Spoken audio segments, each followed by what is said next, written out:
రామదాస్ గారు, స్థానికంగా మదనపల్లిలో అసలు ఏం జరిగింది? ఈ పెద్ద ఎత్తున బాధితులందరూ కూడా వాళ్ళ బయటకు వచ్చి మాట్లాడుతున్న సందర్భంగా అనిపిస్తోంది. గతంలో వైసీపీ అధికారంలో ఉన్నప్పుడు పెద్ద ఎత్తున అక్రమాలకు పాల్పడ్డారు.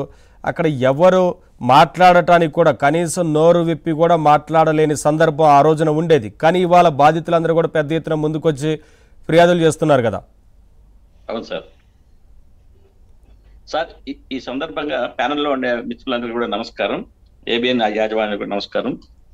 సార్, దీంట్లో మొట్టమొదటిగా అతిపెద్ద బాధితుడు నేనే, రామదాస్ చౌదరి అనే నేనే. ఈ పెద్దిరెడ్డి రామచంద్రారెడ్డి, పెద్దిరెడ్డి మిథున్ రెడ్డి వాళ్ళ ద్వారా నాకు జరిగినంత అంత పెద్ద అన్యాయం జరిగింది. హలో, చెప్పండి వినపడుతుంది.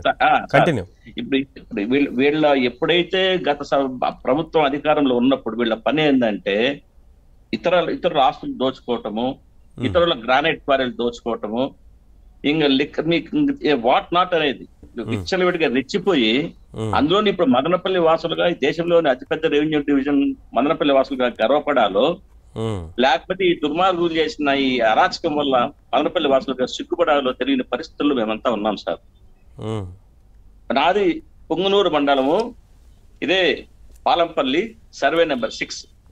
ఏదైతే పెద్దిరెడ్డి రామచంద్రారెడ్డి అన్యాయంగా పెద్ద క్రషర్ పెట్టి చేశాడో ఆ క్రషర్ పక్కనే ఉంటుంది సార్ నా మైండ్. 2019లో అంతకుముందు నేను లీజ్ తెచ్చుకొని అన్ని ప్రభుత్వ అనుమతులతో దాదాపుగా 10,000 హెక్టార్ల దాకా రాయి కూడా తీసాం, అమ్మాం సార్. ఈ ప్రభుత్వం వచ్చిన 10 రోజుల్లోనే నా క్వారీలు మొత్తం సీజ్ చేసి నా మీద అక్రమ కేసులు పెట్టి నన్ను ఈ 5 సంవత్సరాలు నానా తిప్పలు పెట్టించారు. ఇట్లాగే ఏదో భగవంతుడు బలము, మా పవన్ కళ్యాణ్ గారు ఇచ్చిన ఆత్మస్థైర్యం ఉంది కాబట్టి నేను పోరాటం చేస్తాను ఉన్నాం, గట్టిగా నిలబడుకున్నాం. మరి బీదా సాదా సార్, సన్నకారు రైతులు సార్, వాళ్ళ పొట్ట కొట్టి వాళ్ళ కడుపులు కొట్టి ఎంత అన్యాయం అంటే సార్, మీరు ఇంకోటి మదనపల్లిలో మీ ఎవరిని అడిగినా కూడా బండమీదకంపల్లి ఎన్టీఆర్ సర్కిల్లో గుమ్మనూరు శ్రీదేవి అనే ఒక ఆమెకు చెందిన ఆస్తిని, అది సర్వే నెంబర్ 159, 161లో 2 ఎకరాల 5 సెంట్లు పైకి 185 సెంట్లు ఈ ప్రధాన అనుచరుడు ఎవరైతే మాధవరెడ్డి ఉన్నాడో, పెద్దిరెడ్డి మాధవరెడ్డి, ఆయన భార్య పేరుతో, కొడుకు పేరుతో, కూతురు పేరుతో, తమ్మలపల్లి శాసనసభ్యుడు పెద్దిరెడ్డి ద్వారనాథ్ రెడ్డి మరదల పేరుతో అక్రమ రిజిస్ట్రేషన్ చేయించుకున్నారు సార్. సార్, ఇంకో తమాషా ఏంటంటే అదే సర్వే నెంబర్ లో 5 బిల్డింగ్లు ఉన్నాయి సార్. ఒక బిల్డింగ్ మినిమం అంటే 2 నుంచి 3 కోట్లు విలువ చేస్తుంది. ఒక 15-20 సంవత్సరాల నుంచి వాళ్ళు కాపురాలు ఉంటున్నారు. ఆ స్థలాన్ని కూడా ఖాళీ స్థలంగా చూపించి ఆ ఇంటి స్థలాలు కూడా రిజిస్టర్ చేసుకున్నారు. అంటే వీళ్ళ భూదాహానికి, వీళ్ళ ధనదాహానికి అంతు అప్పు లేకుండా పోయింది. ఎందుకని ఇంత జరుగుతున్నా అక్కడ ఎందుకు బయటికి రాలేదు ఆ రోజున సార్? ఇప్పుడు ఏదైతే నేనైతే ఫైట్ చేశాను సార్, ఫైట్ చేశాను, మీడియాకి ఎక్కాను, కోర్టుకు వెళ్ళాను, నేను రిట్ ఫైల్ చేసి నేను సేఫ్ గా ఆర్డర్స్ అన్ని తెచ్చుకున్నాను. కానీ సన్నాబన్నావాళ్ళు సార్ భయపడతారు సార్, పోలీసులో పిలిపించడం. అసలు యాక్చువల్ గా వీళ్ళు ఎక్కడ చేశారు సార్ రాజ్యం? 2019 నుంచి 2024 వరకు పోలీస్ రాజ్యమే కదా. ఎవరైతే ఎదురు తిరుగుతారో బెదిరించారా సార్? మిమ్మల్ని కూడా బెదిరించారు అప్పుడు? నన్ను బెదిరించాలని ప్రయత్నం చేశారు. నా మీద క్వారీ తీసుకోవాలని చెప్పి రాయబారాలు పంపించారు. పార్టీలో చేరమని చెప్పి మిథున్ రెడ్డి గారు దాదాపు 4-5 సార్లు ఒత్తిడి పెట్టారు. కానీ నేను లొంగలేదు.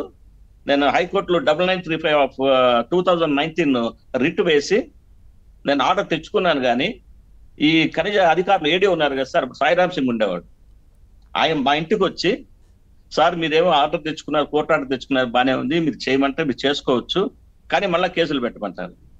కాబట్టి దయచేసి మీరు వద్దనేటప్పటికీ కోర్టు ఆర్డర్ ఇచ్చినా కూడా, అనుమతి ఇచ్చినా కూడా, పర్మనెంట్ ఇంజెక్షన్ ఇచ్చినా కూడా ఏమి లేకుండా మీడియాకి ఎక్కాము, మాట్లాడాము. ఈ విషయం మా పవన్ కళ్యాణ్ గారికి, నాదెండ్ల మనోహర్ గారికి కూడా చెప్పినాను సార్ నేను.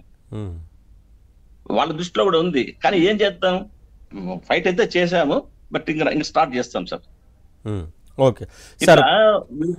వీళ్ళ ధనదాహానికి ఒకసారి మీకు ఇంకో తమాషా ఏంటంటే, వీళ్ళ ప్రతిపక్షాలు కాదు, వైసీపీలో ఉండే చిన్న చిన్న నాయకులు కూడా ఎవరిని ఎదగనివ్వలేదు, ఎవరిని సంపాదించుకొని లేదు, ఎవరిని బతకనే లేదు, మొత్తం వీళ్లే బతకాల.